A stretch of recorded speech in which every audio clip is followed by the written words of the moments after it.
Bismillahirrahmanirrahim. Assalamualaikum warahmatullahi wabarakatuh. Perkenalkan, nama saya Muhammad Naki Imani dari kelas IPA B dengan NIM 2071933. Saya dari kelompok 4 akan mempresentasikan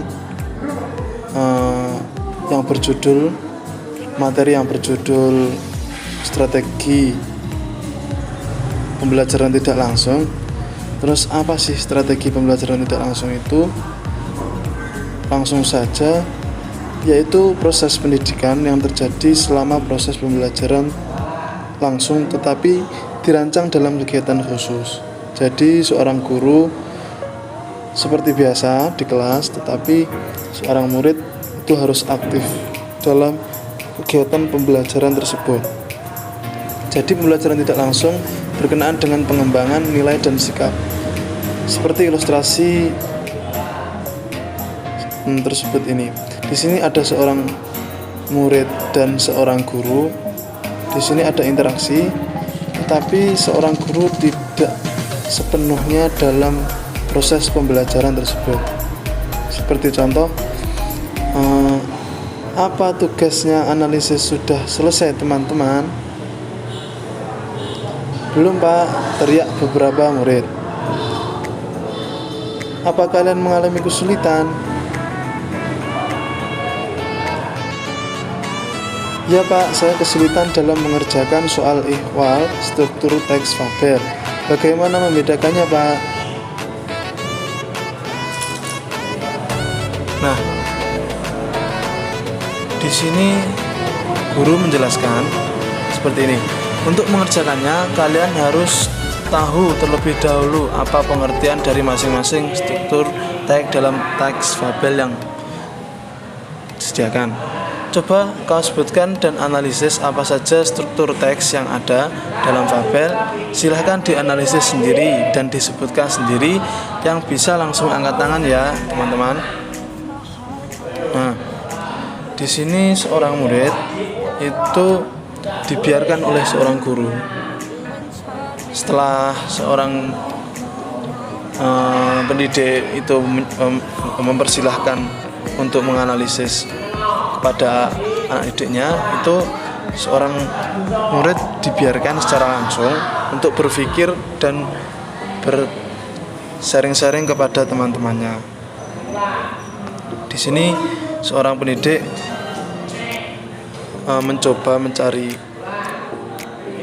bagaimana sih pemikirannya seperti murid-murid tersebut.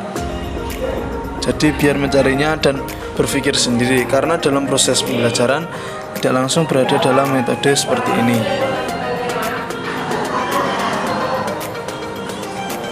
Lanjut ke ilustrasinya, yaitu saya Pak, struktur teks dalam fabel ada 4. Pertama, orientasi, komplikasi, dan kode. Tetapi saya lupa pengertiannya Bapak. Ya benar, kurang lebih seperti itu.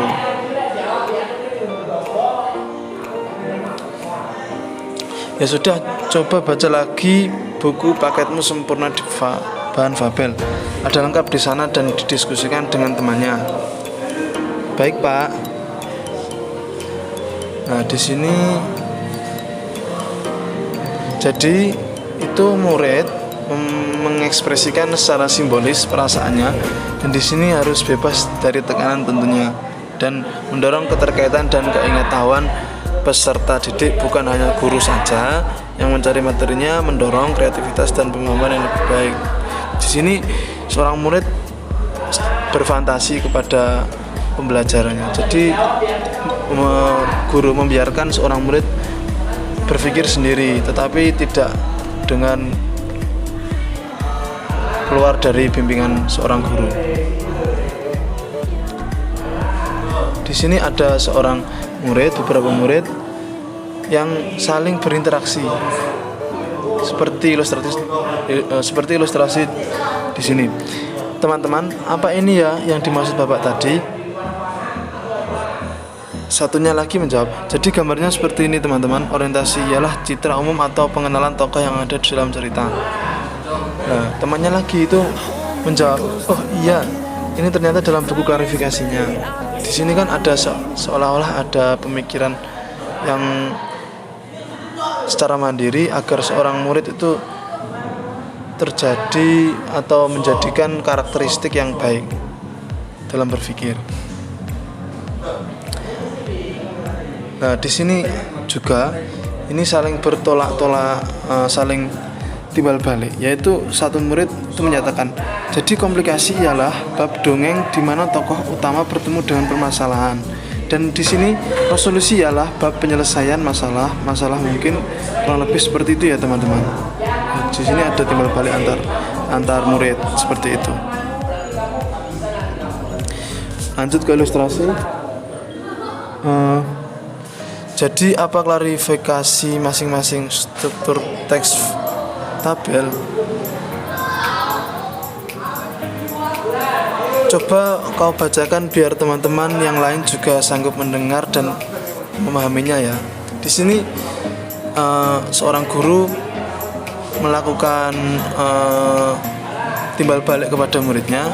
Di sini ada murid itu diberi tanggung jawab untuk membaca dan mempresentasikan. Jadi teman-teman itu bisa mendengar dan memahaminya seperti itu. Nah, langsung ke ilustrasinya. Jadi gambarannya seperti ini Pak. Orientasi ialah citra umum atau pengenalan tokoh yang ada di dalam cerita. Murid tersebut menjawab. Dan murid yang lainnya saya Pak. Komplikasi ialah bab dongeng di mana tokoh utama bertemu dengan permasalahan. Dan yang murid lainnya, dan resolusi ialah bab penyelesaian masalah-masalah, mungkin kurang lebih seperti itu ya Pak. Nah, di sini pemikiran seorang murid itu tidak terbentuk seperti mentalnya terbentuk dan yang lain-lainnya. Nah, jadi di sini saya paparkan terlebih dahulu. Oleh karena itu, dalam kegiatan pembelajaran, guru hanya memberikan umpan dan bimbingan kepada siswa untuk belajar. Dengan demikian, siswa akan terdorong untuk mendapatkan informasi tersebut. Dalam hal ini, siswa memiliki ruang gerak yang lebih luas untuk menyelidiki beberapa kemungkinan dalam memberikan jawaban tersebut. Jadi, seolah-olah pembelajaran tidak langsung itu bukan guru tidak berada di situ, tapi guru berada di situ untuk memberikan bimbingan kepada siswa, dan tentunya tidak lain itu membimbing tersebut dengan baik.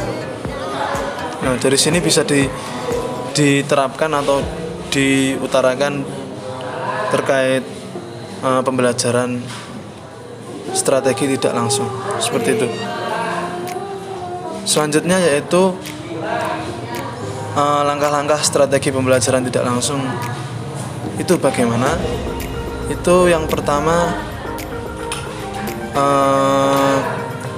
dengan melakukan observasi terhadap objek pembelajaran atau pelajaran. Yang kedua, menganalisis fakta yang didapatkan dari hasil observasi.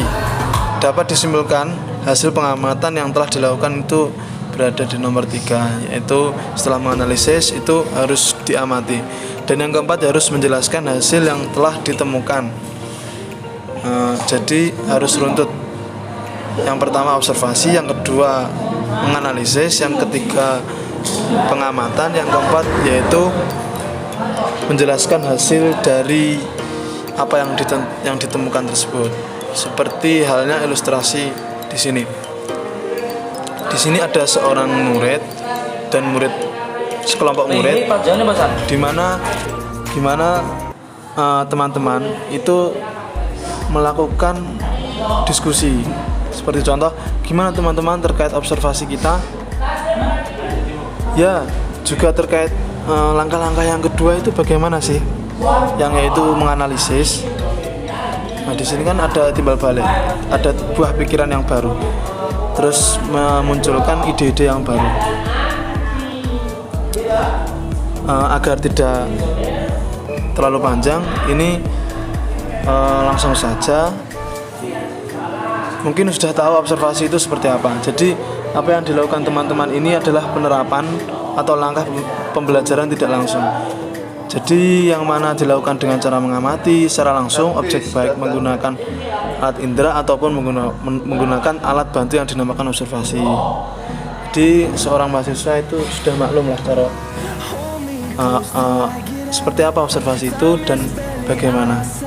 Jadi kurang lebih seperti itu. Ya, di sini ada gambaran sedikit, yaitu langkah-langkah yang kedua, yaitu melakukan setelah observasi itu melakukan menganalisis atau menganalisis fakta yang didapatkan dari hasil observasi. Seperti yang dilakukan teman-teman kalian ini. Ilustrasi sedikit, di sini ada timbal balik antar murid. Ya bisa karena sapi itu kan herbivora, yaitu pemakan rumput. Nah, murid lain itu menjawab, loh kok bisa ya? Ini seolah-olah ada pengaplikasian untuk menganalisis fakta. Jadi observasi yang sebelumnya observasi itu dianalisis untuk beberapa anak tersebut. Di sini ada juga penerapan dari setelah analisis, yaitu mengamati. Jadi seorang murid itu terjun kepada lapangan, seperti contoh ilustrasi tersebut. Ya, dari sini dapat disimpulkan ya hasil pengamatan yang telah dilakukan itu bahwa ekor sapi mengeluarkan susu dan merupakan hewan herbivora yang memakan rumput-rumputnya. Selanjutnya dapat disimpulkan kepada murid lain yang telah dilakukan ya kawan. Nah, di sini menuju ke langkah-langkah yang terakhir, anak-anak yaitu harus menjelaskan hasil yang telah ditemukan dengan cara melakukan perbandingan fakta-fakta yang lainnya. Jadi setelah mengobservasi, terus lanjut kepada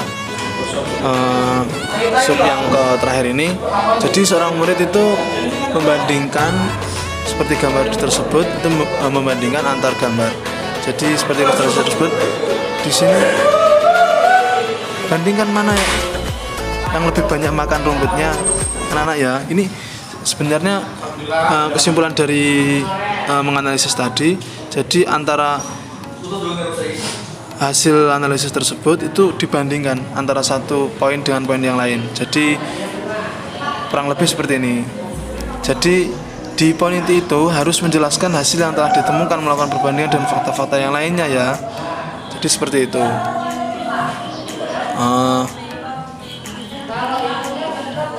Mungkin dari presentasi kami cukup sekian. Kurang lebihnya mohon maaf.